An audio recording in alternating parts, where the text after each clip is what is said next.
On nous a appris une chose depuis petit. Respecte les adultes. Ne réponds pas. Baisse la tête. Et surtout, ne dis jamais non. Parce que dans beaucoup de familles, dire non, ce n'est pas juste refuser. C'est manquer de respect. Alors on apprend à dire oui. Oui, même quand on est fatigué. Oui, même quand on n'est pas d'accord. Oui, même quand ça nous fait mal.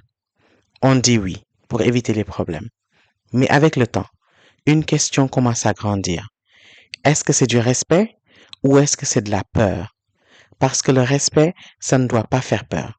Le respect, c'est calme, c'est réciproque, c'est sain. Mais la peur te fait te taire. La peur te fait accepter. La peur te fait disparaître.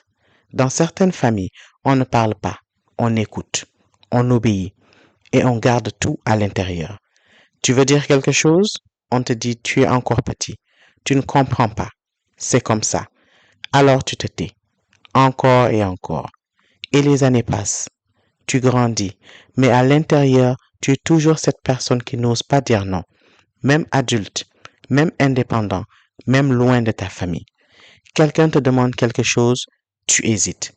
Tu sais que tu devrais dire non, mais quelque chose te bloque. Cette petite voix, celle qui dit fais attention, ne dérange pas, ne crée pas de problème.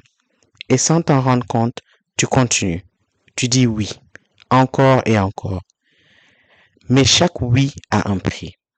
Un oui que tu ne voulais pas dire devient une fatigue, une frustration, une colère silencieuse. Et cette colère, tu ne la montres pas parce qu'on t'a appris à être respectueux. Mais au fond, ce n'est plus du respect, c'est un poids. Parce que le vrai respect ne te fait pas perdre ta voix. Le vrai respect te permet de parler. Alors pourquoi c'est si difficile? Pourquoi dire non semble presque interdit? Parce que dans beaucoup de cultures, l'harmonie est plus importante que la vérité. On préfère le silence au conflit.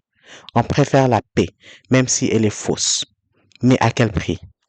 Parce que quand tu dis toujours oui, tu finis par te perdre. Un jour, tu te regardes et tu te rends compte que tu as construit une vie basée sur les attentes des autres, pas les tiennes. Et là, une autre question arrive.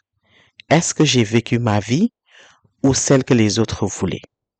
Et peut-être que le plus difficile, ce n'est pas de dire non aux autres, c'est de dire oui à soi-même. Parce que dire non, ce n'est pas manquer de respect, c'est se respecter. Et ça, on ne nous l'a jamais appris. Alors aujourd'hui, peut-être que la vraie question est simple. Est-ce que dans ta vie, tu dis oui par respect ou par peur? Et si demain tu commençais à dire non, juste une fois, qu'est-ce qui changerait?